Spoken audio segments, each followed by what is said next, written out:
This is VSiN, the Sports Betting Network. The numbers told the story, they always do. It's one of those idiots who believe in analytics. This is a numbers game with Gil Alexander on VSiN. Good Monday morning. Tune in. It's a numbers game with VSiN, the Sports Betting Network, VSiN.com, Game Plus, iHeartRadio, YouTube TV, and of course, Sirius XM Channel 158. However you're taking us in, we are sincerely grateful. It's Gil Alexander, and that right there, ladies and gentlemen, is the triumphant return of Kelly Bidlin in his seat, in his proper seat. Let's go. Football's allowed to start now. Allowed to start. I'm back. Now that you're back? Yep. Football's allowed to start. How was Nash Vegas? Nashville was awesome, by the way. I was Great town. You've been there before? No, I never had. Oh. Never been there before. Was there for, what, 5 days? 4 or 5 days? 5 days. Was awesome. Awesome nightlife. Awesome music. Not just country music. It's just great to see live music everywhere. Yes. It's awesome food. I went there 3 times in a span of a year when I was in my 1 year of country music radio back in the just fantastic town. Yeah, every which way. And they do it kind of, Vegas does too, right? Just so well with like the knowing there's going to be 1 billion people here and how do we handle it. It always impresses me when cities do that better than others. Kind of a perfect place for the NFL draft when they had it Really there. was, yep. Yeah. That makes a lot of sense. Sweet tea, abundant, wherever that's you for go. sure, You yep. could certainly order that. Good barbecue, hot chicken, all that stuff. Great place to live. Our buddies Adam Stanko lives there. He's never looked back. Was in the Bay Area for his whole life. He was like, Nashville, I'm never leaving. Oh, my only complaint, it was so hot. Like it was. Oh, meaning humid. Yeah, they had like a heat wave going on, so it was like 105, Gil, and with humidity. the humidity. You have never seen someone from Las Vegas complain about the heat as much in Tennessee in the middle of the summer as I was. That's for sure. Now ask me how my weekend was. How was your weekend, buddy? What's the quickest you've ever read a book, like a 350-page book? That was a great question. Probably some deadline in school back in the day, the day before. Well, I guess there's a sort of deadline of sorts on this show this week. So I read the book Odds Man Out, which is Jay Cohen's book that just came out a few months ago. Jay Cohen, for those who don't know, not sure if you're aware of who this is, Jay Cohen was one of the three founders of the World Sports Exchange, with so many of our listeners here to this show used back in the day, who are of a certain age, used back in the day, really the pioneers of, they weren't the first gambling company online, but they were the one who innovated the most, and they were the revolutionaries. Jay, along with his two cohorts, worked in San Francisco at the Pacific Stock Exchange, and they came up with the idea to start this book in Antigua. Everything you see now from prediction markets, just on the basic level. I mean, we've talked. You've talked a lot about this before. Is from them, right? They did it 30 years ago.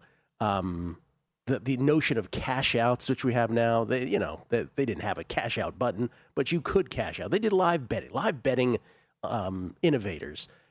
In addition to everything you see in prediction markets now. Anyway, I say all this to say, this book, Kelly, I didn't do it in one sitting. I did it in 2 sittings. Like Saturday and Sunday, 350 pages. I could not put it down because I was familiar with the story, but I wasn't familiar with the story, right? There's so many details in there. And I say all this to say, Jay Cohen will be on the show this Thursday with Crack. Fantastic. Courtesy of the Crack man, Bill Krackomberger. Jay Cohen will be on the show on Thursday. And I got so many questions, and I'm so pumped to have him on. That'd be great. That'd be great chat. To this day, not allowed on American soil. He had something to do with that by renouncing his citizenship, but yeah, he is not allowed to come back. So we'll have him from, I believe he's in Eastern Europe, and ask him a bunch of questions, some of which will not be that friendly in terms of how he may take them, right? Because I have to ask him hard questions as well.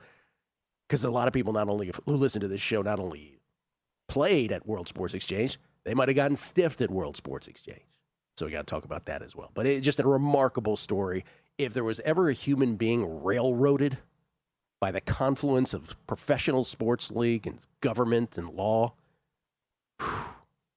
hard pressed to name someone more than him. Just so, I mean, there's so many examples, though, of just, like, and that's one of them, of what if this occurred at a different time in history, right? Yes, of course, and now he's his life sentence is to watch the very Right. same people who went after him profit in the billions, if not trillions.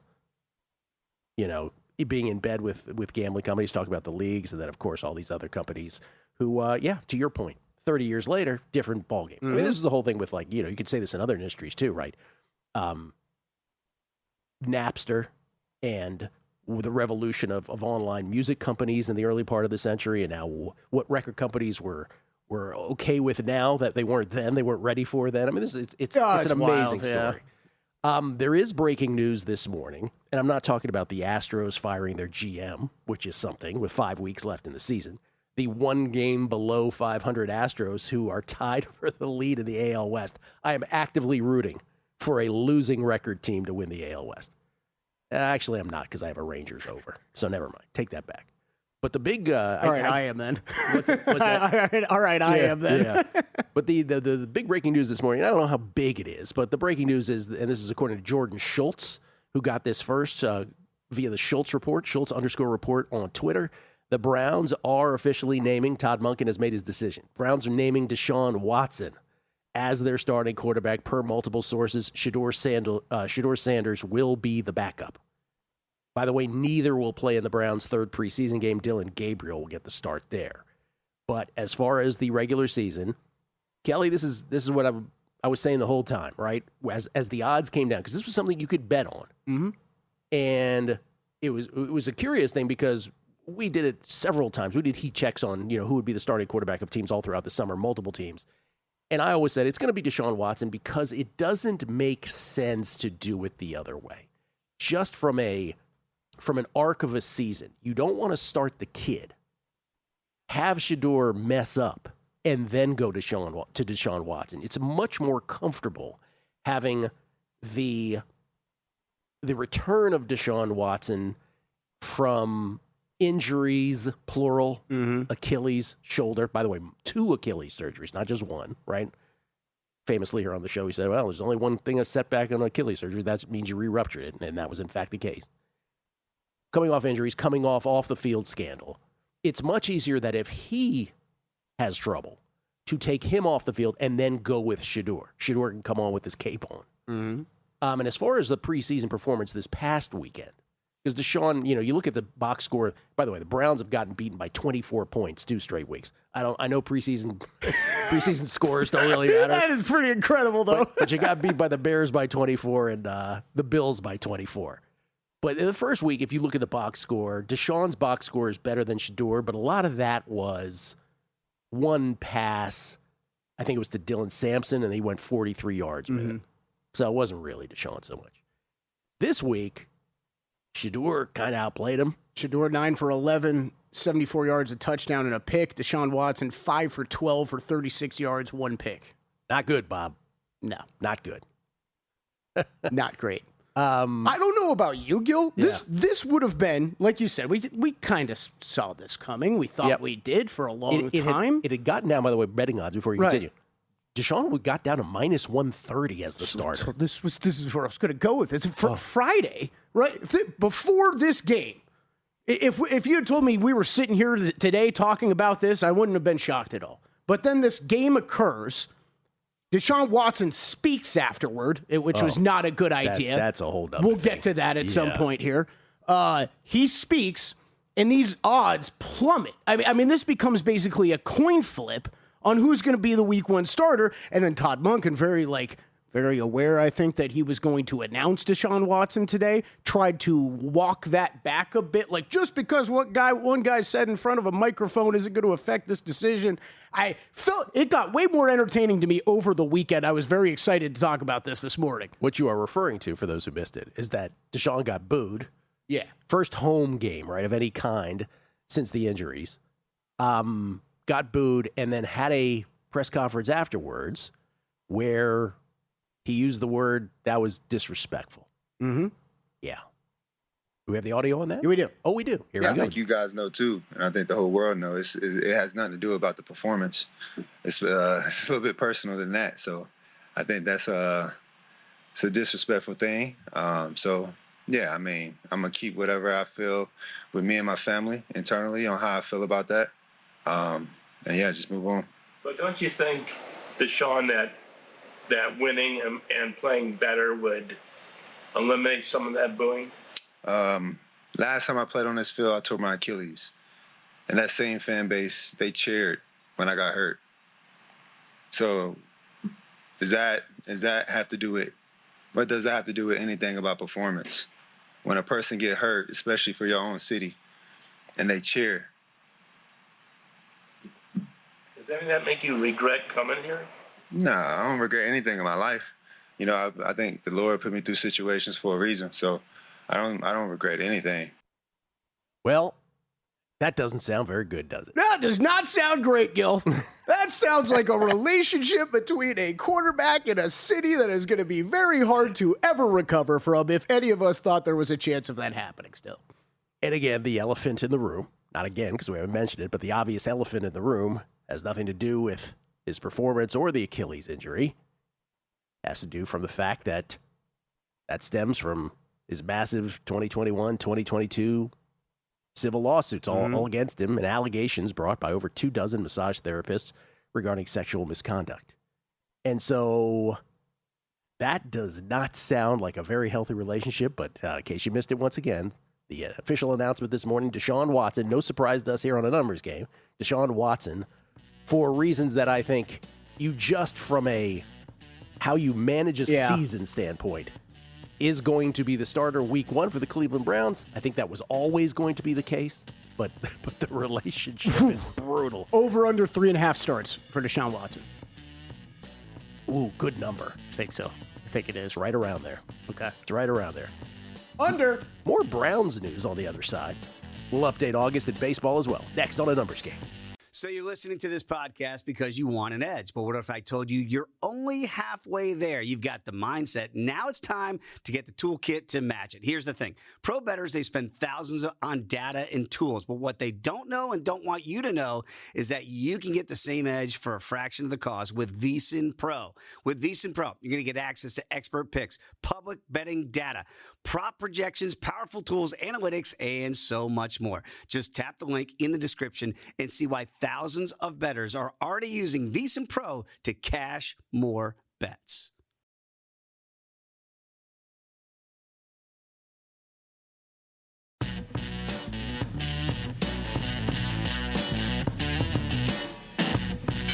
A Numbers Game on VSiN, the sports betting network. Sharp plays in full effect, unmatched transparency with records updated daily, AI betting analysis, real-time global betting info, and alerts directly from the pros. Scan the QR code for Mo. Sharpplays.com. Check it out. Chuckism 1. Although there's incredible shame in going to a massage parlor to get a happy ending, there is hope, a chance of becoming a quarterback for the Cleveland Browns. How about a starting quarterback week 1 at Jacksonville? Torch D, the one who put the satin in your panties. So y'all see Brian Daboll tear through 3 different spittoons up in the booth last night? And Salad just had the Titans under 6.5 wins. Oh, I missed all that.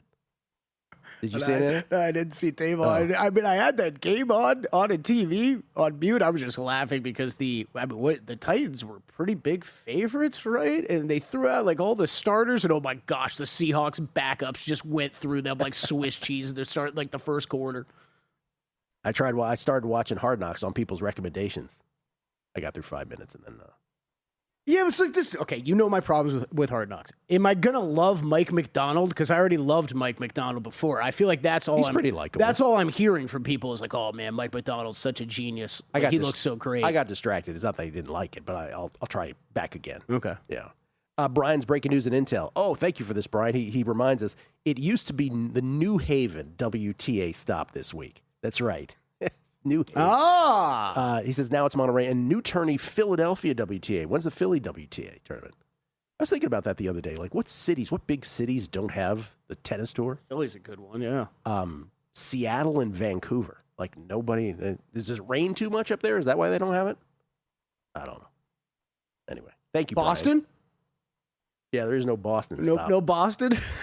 We can come up with a lot of these. Well, New Haven would be the closest. Yeah, there. I guess.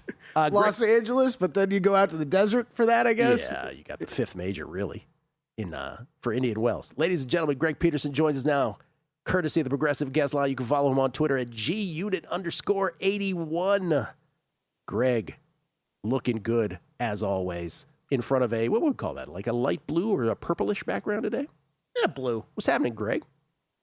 Not too much. It is blue, by the way. I could go more purple if you'd like. We always take recommendations, but we went with the blue today. I respect, again, Greg, full coat and tie, also with slacks, every appearance on the network. Very much respect that. Before we get into your Fab Five of baseball plays, Kelly brought this up off air. You had done something earlier this summer on your Twitter about like accepting challenges. Give us an example of like the weirdest challenge you have fulfilled thus far. All right, we are up to 43 running streak challenges. I've been taking one today. Some of them are very, very small, like you have to listen to heavy metal music or something like that. Drink this energy drink before you run or something like that. Our good friend Kobe Marcio does great work over at Covers. I know that he made quite a few appearances on the network over the weekend. He said you need to do your 12 miles inside your own living room. That has to be the weirdest challenge because you're sort of like taking 5 steps and it's like, oh, I'm at the end of my living room. I now need to turn around. So I was just doing like very, very little laps around my living room. That has to be the weirdest challenge thus far. Honestly, how did you, I did see footage of that. How did you mentally get through that? Like how many times did you say to yourself, I am ridiculous for doing this? Oh, the entire time. Yeah. The entire time I'm just there like, why am I doing this? What has my life become? But you know what? We got the job done. And that's all that matters. And that's why it's a challenge. Because even though you're just there like, what the heck am I doing? I am a ridiculous human being. The challenge had to be completed. And the challenge was completed. And so 12 miles indoors. So normally 12 miles outdoors takes you how long? And then how much longer did this take you? Typically, I'm down to about 9-minute, 30-second miles, even with this heat. That one took me more than 2 hours for sure, if I remember correctly. I don't remember the exact time offhand, but that one was certainly much longer because you're turning around after like every 5 steps. Did you even sweat on that one? Were you even moist at all? Oh, yeah, you get in a nice little bit of a lather. Like, if you're doing 12 miles and plus, when it comes to inside as well, sometimes the AC is like hit or miss when it comes to Las Vegas because you either get it too cold or too hot. It's really hard to be able to get it just right in the summertime. It always does have a little bit of a residual effect. So I was still able to get a nice little bit of a lather. Hope my interview with Jay Cohen later this week is this hard hitting. I was sitting over here thinking, okay, we're going to workshop this throughout the show. Uh-huh. I haven't given my own challenge request yet to Greg, so I'm over here thinking and just kind of what could he look the silliest doing outside? Will you have it in 5 minutes? Yeah, I've got it right now though. Oh, say it right now. I don't know if Wyatt Tomchek can help me out with this. And I think Greg Peterson in full football pads and jerseys with a football running 12 miles out on the Las Vegas just regular streets would be a really, really good look. Okay, Greg, you accept? I need to find the pads and the football first since I don't own them. Yeah, I'll provide that, Greg. All right, to baseball. We need the equipment provided. To baseball. Red Sox, Marlins. Red Sox, it ain't July, but they're having themselves a fine little August as well. They're up there with 13 wins this month as well. They're still 6 games out of the AL East lead. Still designs on that, certainly in the playoff picture. On the way, looking out. Marlins on the outside looking in the National League. What are you doing with this ball game in Miami today? Yep, I'm going to be looking at the money line here of the Red Sox, especially now that after it was overnight more like minus 130, minus 135. It's now down to minus 120, minus 125. But I also like the over. Sandy Alcantara, career low, 6.7 strikeouts per 9 innings. And Ranger Suarez is coming off the injury list. Hasn't been sharp. 5 1/3 innings or fewer in each out of his last 5 starts. You do have a Marlins team that really doesn't have a lot of power, especially with Liam Hicks getting traded. But Red Sox lead the big leagues in terms of run creation ever since the All-Star break. So like the Red Sox here on the money line, and I'm taking that total to the over. All right, Rockies and the Nationals. Neither team going anywhere anytime soon. Rockies are big dogs on the road in D.C. Yep, but there's at the very least one pitcher that has been really shining. That'd be Cade Cavalli. He has been very good for the Washington Nationals recently. He's got his ERA down to a sub 3.35 over 9 strikeouts per 9 innings. Ryan Felder's at that. 1.9 home runs, 3.8 walks allowed per 9 innings. In his last 7 starts, he has went 33 innings and he has given up 33 runs. That is not a place where you want to be. These are 2 bottom bullpens in terms of ERA as well. With the Nationals, they should be able to get a lot more length out of Cade Cavalli. I do think that this game is inducive to runs as well, so I do like the over, but that's up for the Nationals. I bypass the money line since it's very chalky, -170, -175. Think that they should be able to win this game by multiple runs. Laid a 1.5 on the run line, got that at a +120. Texas Rangers are 1 game below 500. You know what that gets them? A tie for first place in the AL West. White Sox still hanging on in the AL Central. They still have a 3.5 game lead these days over the Guardians. How are you playing this one? Rangers at White Sox. Now, if it was Texas Roadhouse, I would definitely be backing that, but instead it's the Texas Rangers. We can't get on with that. No, I said okay. Texas Roadhouse. That was my joke right there, but I like Jose Urquidy. The form that he's in right now, he's been able to give you 2 rock-solid starts since being, I should say, just promoted up from the minor league level because he was down there for so long, but Kumar Rocker throughout his career, about a 5.93 ERA away from home. Rangers have really slid with their bullpen. It hasn't been that great. Meanwhile, for the White Sox, top 6 team in terms of bullpen ERA since July 1st. Additionally, top 10 team in terms of run creation, like the White Sox here on the money line. Okay, Pirates at the Padres. We just went over the August numbers. Padres 1 win behind the Phillies. Padres still, one game behind the Phillies in the August numbers, that is. Padres still way back in the NL West now that the Dodgers have decided to play good baseball again. And man, did this season sort of, it hasn't gone in the toilet completely for the Pirates, but man, they had designs on big things, and now it seems like it's slipping away from them. This is a coin flip at Petco today. Yeah, the pitching has been hit or miss. They haven't been able to win a Paul Skeens start to save their lives. And for Braxton Ashcraft, 4+ runs allowed in 5 out of his last 10 starts. Robbie Ray, low-key, in his last 11 starts, a sub-2 ERA, has rounded into form. Think that there might be a little bit of regression there, but Pirates have still been very shaky with their bullpen. And the Padres, since the All-Star break, averaging about 5.2 runs per game, Jackson Merrill, Fernando Tatis Jr. have been absolutely tremendous. Like that 7.5 total to the over. I do like the Padres. This is a relatively pick-em line to the money line. Phillies trying to get there now, just 3 back in the NL East. And they have a 9-game winning streak going on. They're going to Seattle to take on the Mariners. Boy, the Mariners not doing anything. They're still like a few games back in the AL West and are just, when they lose, man, they have a couple games this month where they're just getting bombed, including this weekend. Mariners are an even money home dog here at T-Mobile.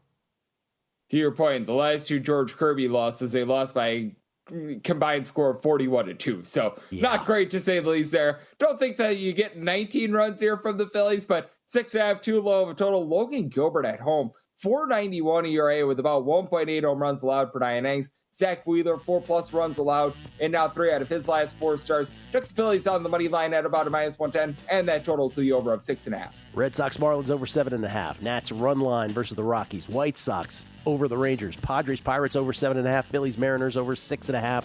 Greg Peterson's Fab 5. Greg, Texas Roadhouse, since you mentioned it, let's do it this weekend. Appreciate it.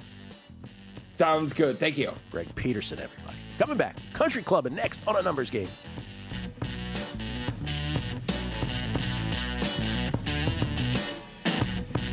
A numbers game on VSiN, the sports betting network. From game-used apparel to autographs and trading cards from your favorite University of Hawaii student-athletes, Rainbow Authentics has you covered.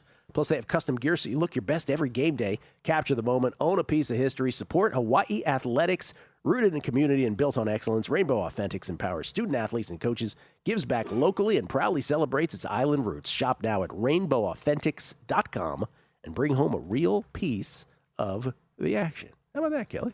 You got any apparel? That's awesome. Yeah. Good on them.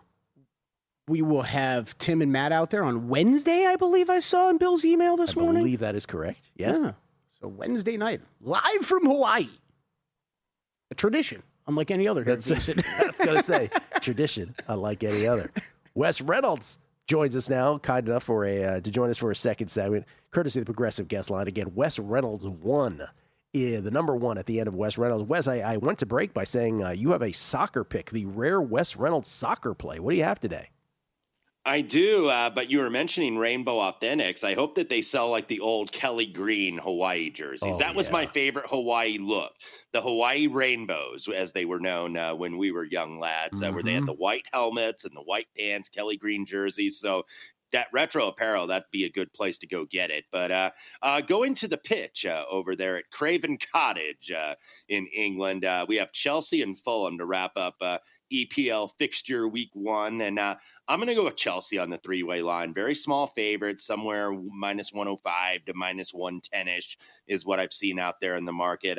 Xabi Alonso, the legendary player, takes over as manager for Chelsea. So Fulham was like kind of a upper level mid-table team last year. So it'll be a tough match. It's on the road after all. But I like Chelsea here to get a win to start the Xabi Alonso era on the right track here. Chelsea fell off at least a little bit. Certainly hadn't been as precipitous as Tottenham's, where they were like a near bottom team last year, and they looked it on Saturday, by the way, against up against Brentford. But I'm going to go. I'm going to follow the EPL a little bit more this year. Like, I kind of got in and out of soccer over the last few years, but the World Cup happened over the summer. So I was like, you know what? I'm going to pick maybe 1 or 2 leagues to follow because you can't possibly follow all of them. Mm-hmm. Like, if you go to any one of your odds screens, if you go to like Odds Logic or Don Best or whatever screen you use, and there's like 20 different leagues, it's like, oh my God, this is so overwhelming. Like, you can't possibly do that. So I'm going to follow the Premiership, dabbled a little bit this weekend just to kind of scratch the itch. So we'll go Chelsea to get a win in the Alonso era to start it out 1-0. Yeah, I'm glad you clarified that because I don't remember associating you with the Premier League or soccer in general, but you just sort of explained it. This is a step up for you, and you're well, paying. I have bet it in years past, and then I kind of got out of it. Yeah. And sometimes that happens. Like I know a lot of bettors, as do you guys, that get out of baseball a little bit. Like I'm not really following baseball, or I don't have time for it, or it's such a grind throughout the spring and the summer, and then they get back into it. So that's kind of what I'm doing here. Yeah, I remember Wes hopping in and out over the years. I can relate to the baseball thing, man. I mean, there were summers where I spent an inordinate amount of time just in front of a screen watching baseball and betting baseball. And I remember even thinking at that time, this is not a proper way to spend my life. This is not a proper way to spend your time on Earth. And so I don't miss that. But and you do. You shift into you handle baseball differently.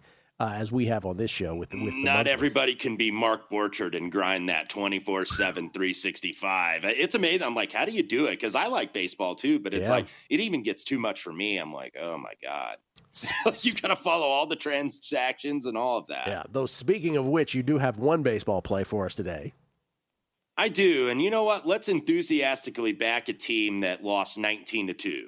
Yesterday, that being the Seattle Mariners, as they got absolutely bombed by the Cubs out there at T-Mobile Park. But I'm going to go with them today because you're getting a team now that's arguably the hottest team in baseball, right? The Philadelphia Phillies, they've won 9 in a row. They were down 4-0. It cost me a wager, actually, yesterday. You got to talk about the losers, too. Had the under in Philly and St. Louis, 4-0. Riley O'Brien gives off a leadoff double, then gets 2 outs. And then 6 runs later, blows the save. Riley O'Brien's been terrific for the Cards this year.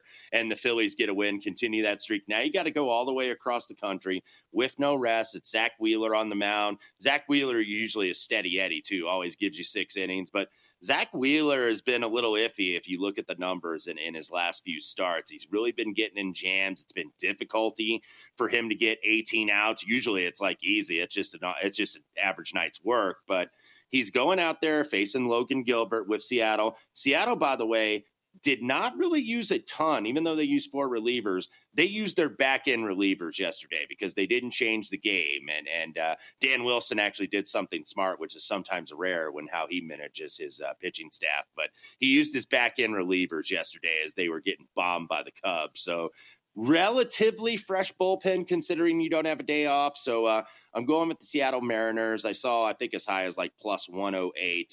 I think they end the Phillies streak tonight at 9 wins. The AL West, I mentioned earlier, every team in the AL West has a losing record. Every team in the AL West has a negative run differential. The Seattle Mariners run differential on the season is minus 61.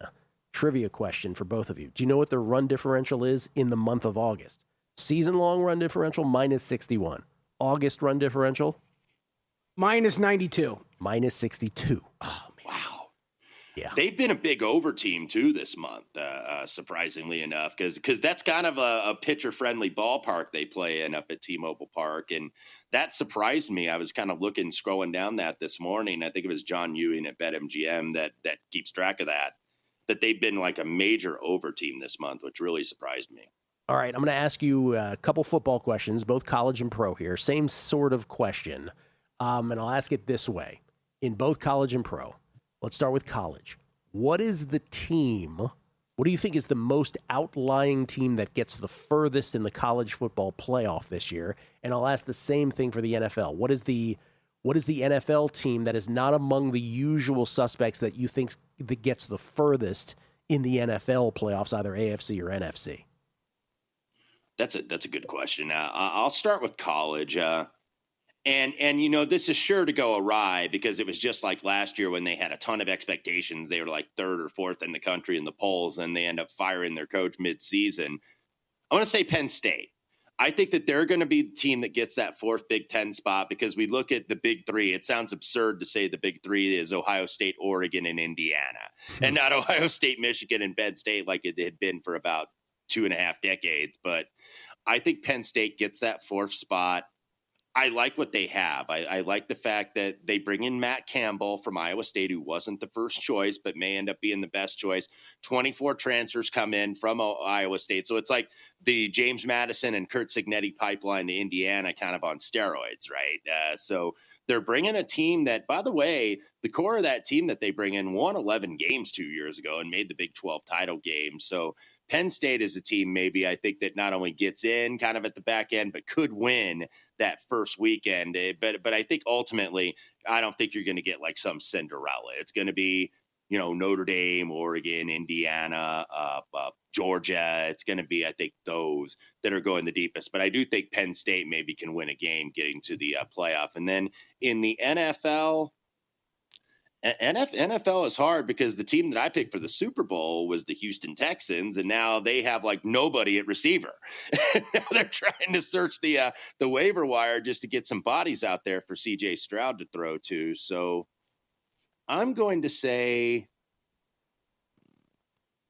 and that is a very hard I'll give you another because, second, Wes, because you bring up Houston. All of a sudden, to me, Gil, they've become the buzziest team of the offseason. Oh, for sure. Wes is right about the wide receiver situation, but the amount of people that I respect, too, it's not just the amount of people in general, the amount of people that I respect that I've heard say the Houston Texans, division, AFC, Super Bowl, it's become a little mind-blowing. They are definitely, at least in terms of anecdotally on this show, the Texans have gotten more love than I think any other team this offseason. Let us mark that down. Mm-hmm. For the NFC, I guess I'll say the 49ers because they're not the favorite, right? They're not the favorite in the West this year. Of course, there's Seattle returning from winning the Super Bowl. The Rams, everybody loves the Rams, and for good reason. So I don't want to say the 49ers are a total off-the-radar team. Like, they're still less than 20 to 1 to win the Super Bowl. But I like this team. If they stay injury-free, and we've seen it, guys, the years that they lose a lot of games to injuries, it's a lost season. And then they're healthy. It seems like it's every other year, right? With Kyle Shanahan's bunch, every other year they're healthy. And when they're healthy, they're still one of the better teams in the league. And George Kittle got removed from the PUP list yesterday, so he's back. So that certainly helps Brock Purdy and their fortunes. I like the 49ers this year. I think that they kind of have lower expectations and might sneak up on some of these elite teams. I like both of those answers. Because they're not outlandish and they qualify. Judges accept both because neither is considered to be top tier. Penn State nor the Niners. Though Niners fans will disagree with that, but yes, a notch below the Seahawks and the Rams consensus-wise. By the way, you brought up Michigan at one point. This has nothing to do with football here, Wes, but did you hear? First semester freshman, pass-fail, no longer grades. What do you think about that? Got to keep the players eligible, I guess. Whole student body. I don't think I would have made it through the first year at Florida State. Oh, no. That would have been ugly. Thank you, Wes. Appreciate it. Thank you. The great Wes Reynolds. Pardon me. Right here on A Numbers Game at VSiN, the Sports Betting Network.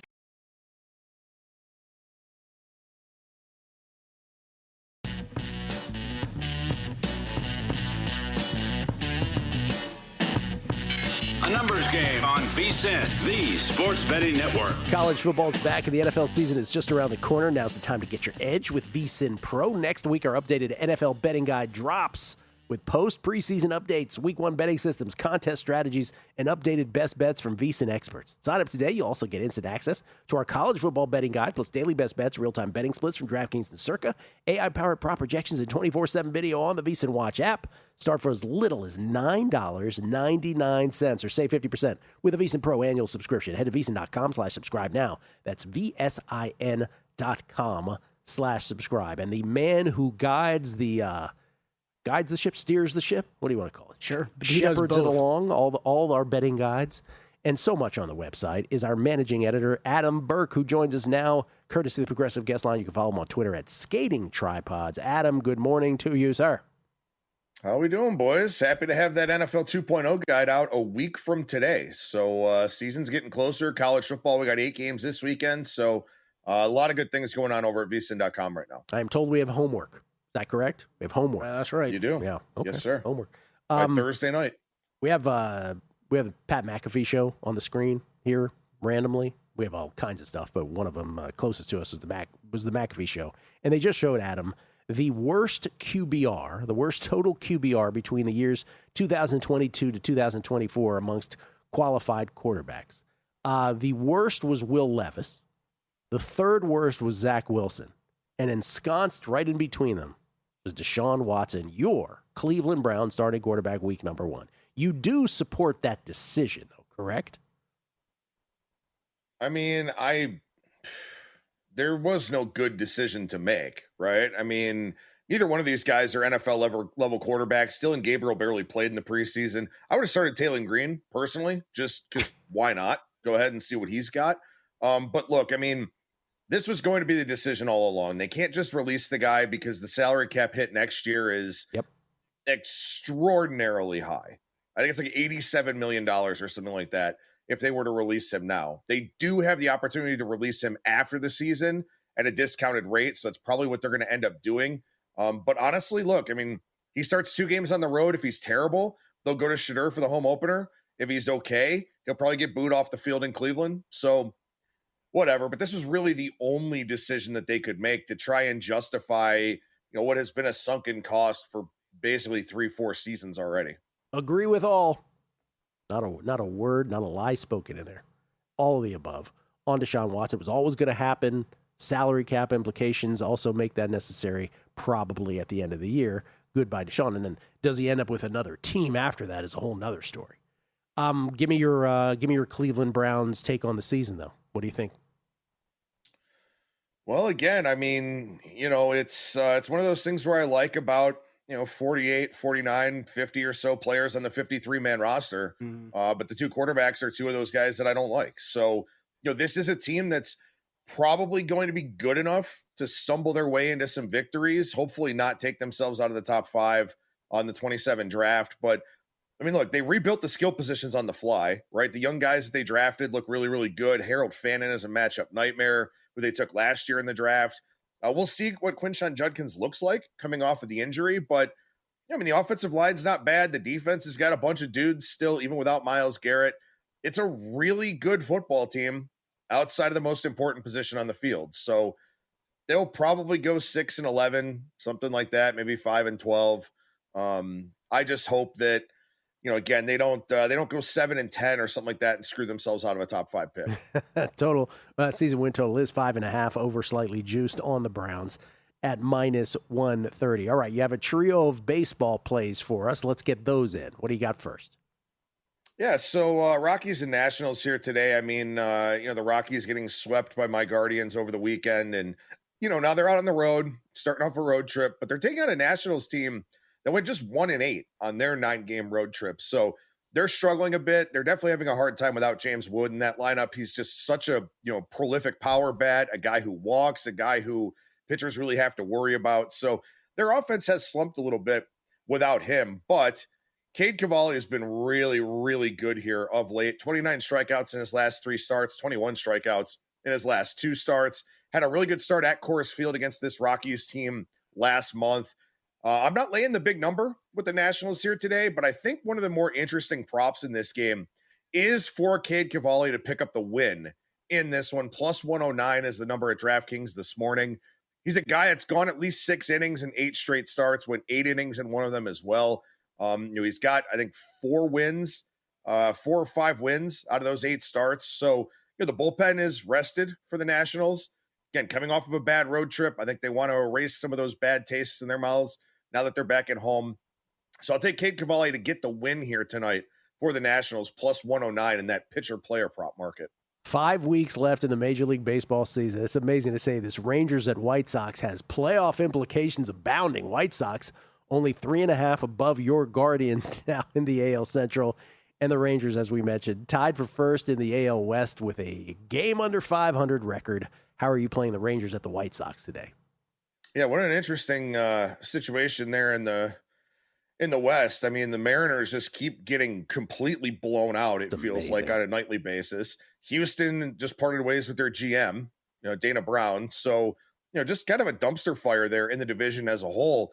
What I like today in this game between the Rangers and the White Sox, I'm going to fade Kumar Rocker in this one. And I'm going to take the White Sox first 5 team total over 2.5 at plus money, the plus 110, plus 115 range. Rocker's not very good against lefties. The White Sox are going to throw 7 left-handed batters at him, and most of those guys have some power. So doesn't really take much, to get over 2.5 here. You hit a 2-run homer, a solo homer, maybe you get a 3-pointer, the Earl Weaver. I'd love to see one of those. So I think that's definitely a possibility here tonight. Rocker's a guy really struggling in the second half. Slugging percentage is up 64 points from where it was in the first half. Just a guy who I'm just not a big believer in. Walk rate around 11% against lefties. So I'm looking to fade him. Maybe the Rangers are able to, do something offensively themselves. So I'll avoid kind of playing the game because I don't know what Jose Urquidy is going to give you for the White Sox. But I think the White Sox offense is successful tonight. So first 5 team total over 2.5 for me for Chicago there on the south side. Man, people had a lot of hope for the Pirates, especially Pirates fans this year. It looks like it ain't going to happen here with 5 weeks left in the season. The post-All-Star break swoon. Robbie Ray taking the hill for the Padres are doing the exact opposite of the Pirates. They are surging here post-All-Star break. How are you playing this? Yeah, so this is one, where you kind of really see the impact that the starting pitcher has on the line. I mean, Braxton Ashcraft has been terrific throughout the course of this season. Really, really good in his last 2 starts as well. But the Pirates aren't hitting, and the Pirates specifically aren't hitting against left-handed pitching. They're 26th in the month of August against lefties and weighted on base average. This is a team that's also 5th in plate appearances in that split. So this isn't like small sample size or anything like that. They're just not performing. And that's really not a big surprise because most of their best hitters all season long have been left-handed sticks, and they're not doing much against lefties right now. And while Robbie Ray is Robbie Ray, right, he's probably going to have 5 strikeouts and 4 walks over 5 1/3 or something like that. He's a guy that had success, at Oracle Park. His ERA is about 1.5 almost, lower than some of his other run estimators. There are concerns with that, but I think it's a pretty good lineup for him to face here today. And the other thing is this. I mean, is Ashcraft better than Ray? Absolutely. But the Padres offense is better. And I get this Padres bullpen in what's probably going to be a pretty close game at, a slight underdog price. I have to take that. Mason Miller didn't pitch yesterday, pitched the 2 prior days, so he should be good today. All their leverage arms are available. I think the Padres are worth it. The minus 102 range, we're kind of a short dog at DraftKings this morning. We'll see how this line kind of plays out throughout the course of the day. But anytime I'm getting a reasonable number with this Padres bullpen in a game that, could be close in the late innings, I'll take that shot. And again, they have the better offense here as well. What does your instinct tell you right now in the American League playoffs, in the flat Earth American League right now? If I just said, what's your hunch once the postseason field? We don't know who's going to be in it ultimately, who the 6 teams are going to be. But what's your hunch in terms of the cream rising in October in the American League? It's that's such a hard question to answer because do the Yankees get Aaron Judge back at some point? They do. Right? I mean, Let's he say adds they such do. a different dynamic to their offense. Now, of course, he's been not very good in the playoffs throughout the course of his career, so people may kind of downplay his return if it happens. But, I mean, the dude's a home run threat every time he walks up to the plate. And that's the big thing about the playoffs. The run environment changes dramatically, and it's all about hitting for power. And the Yankees still have the ability to do that. I don't really know about the Rays. I mean, obviously their pitching in a short series is going to be a lot to contend with, but I don't know how good that offense actually is. Boston has some offensive upside. Chicago can hit a few home runs, but their pitching staff isn't great. Not a Guardians believer right now, despite them sweeping the Rockies over the weekend. In the West, I mean, Seattle's the team with the highest ceiling, but they're not doing anything right now. So I don't know. I mean, I know that Tampa Bay and New York really stand out, but I don't think anybody in the AL is really that good. Interesting. Tampa Bay and New York. I think it's New York and Boston, I think would be how I would answer that. But it is just, man, you're right. Baron Judge is coming back. When exactly is he coming back? Any day now. Yankees. Let's get this going. Only 5 weeks left. Thank you, Adam. Appreciate it. Take care, guys.